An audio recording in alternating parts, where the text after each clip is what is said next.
L'entrée en fait en école d'architecture, elle est assez différente et elle permet vraiment de nous épanouir. Par rapport au lycée, c'est vrai que en fait, au lycée, on nous apprend à être dans un moule et une façon particulière d'apprendre, alors qu'en architecture, c'est totalement l'inverse et vraiment, il y a moyen de vraiment s'épanouir. Mais il faut savoir ce qu'on a envie vraiment et c'est une question de motivation.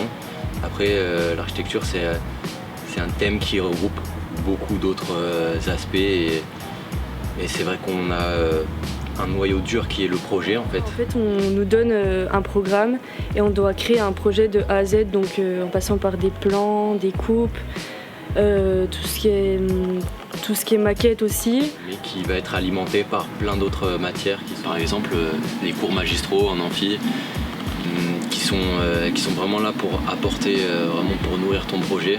On a par exemple de l'histoire, de l'anthropologie, de la théorie de l'architecture, de la statique.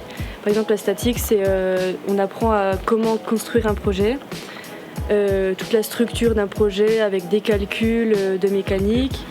La différence avec la fac, c'est vraiment que c'est beaucoup plus en contrôle continu que sur des partiels, donc il y a ce stress en moins qui peut affecter sûrement. Au-delà des études, en fait, c'est une passion. Je pense que c'est des études qui passionnent, qui te rendent passionné de ce domaine-là, parce que c'est pluridisciplinaire, que ce soit l'architecture, la sociologie, l'urbanisme, la structure, la philosophie. Il y a beaucoup de champs en fait qui sont regroupés par rapport à ça. Et ce qui est bien, c'est qu'on apprend toujours. C'est pas le genre d'études où on va être vite restreint dans ce qu'on va faire, mais ce sont des études qui, au fur et à mesure qu'on va avancer, on va avancer par rapport à ça. Donc ça te fait toujours grandir. C'est pour ça que ce sont de belles études. Après, dans le cadre de l'école de Marseille, ce qui est ouf, c'est ce qu'on a derrière, quoi. Enfin, les calanques, les cigales.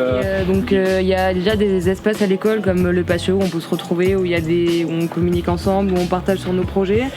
Donc ce qui est vraiment sympa à l'ENSA Marseille, c'est les grands ateliers qui sont à notre disposition dans l'école. Ça nous permet vraiment de travailler le projet tous ensemble, en groupe. Du coup, dans ces ateliers-là, on va pouvoir faire nos maquettes, nos plans. Et vu qu'ils sont ouverts même le soir très tard, on peut travailler tous ensemble lorsqu'on a des rendus. On peut s'aider les uns les autres. Ce qui est bien dans cette école, c'est que chacun, que ce soit de l'entraide entre les promos ou entre les studios de projet, c'est qu'on travaille ensemble et on s'entraide, on se donne des idées, on se corrige ensemble. Et ensuite, il y a pas mal d'entraides qui se font entre les promos. C'est-à-dire que depuis la première année, il y a les années supérieures qui viennent, qui nous ont toujours aidés, que ce soit par rapport aux maquettes, par rapport pour nous apprendre les logiciels à l'école, ou la manière de présenter, ou de mise en page, ou quoi que ce soit. Et on a aussi l'atelier maquette à l'école, qui nous permet de préparer nos maquettes, de couper le bois, de faire tout ça.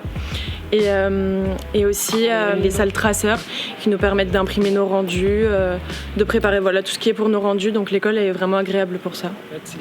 C'est important aussi de trouver des périodes du temps pour soi, pour se ressourcer, parce que le meilleur moyen de réfléchir, c'est d'avoir l'esprit clair, et notamment la possibilité en fait d'avoir une vie associative qui soit assez présente à l'école, que ce soit par le sport pour pouvoir se défouler, que ce soit par le BDE avec donc le bureau d'étudiants qui organise des événements, des activités extrascolaires, par le BDA avec toutes les activités théâtrales, musique, les bœufs qu'on organise le soir.